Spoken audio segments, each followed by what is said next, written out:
Ready to jazz up your Adobe Illustrator layouts with cool new fonts. First, find your perfect font. Head over to DaFont or Google Fonts, browse through the choices.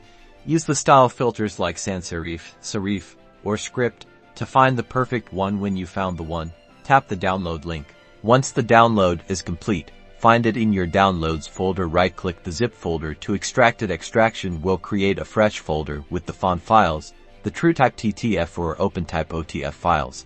Look inside the folder for the TTF or OTF files. Double-click the font files to preview them. You'll see the character set and can type to test it out.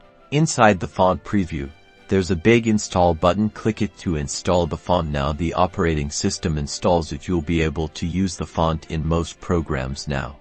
Now, open Adobe Illustrator, create a text box and select your text. Open the character panel, found in Window.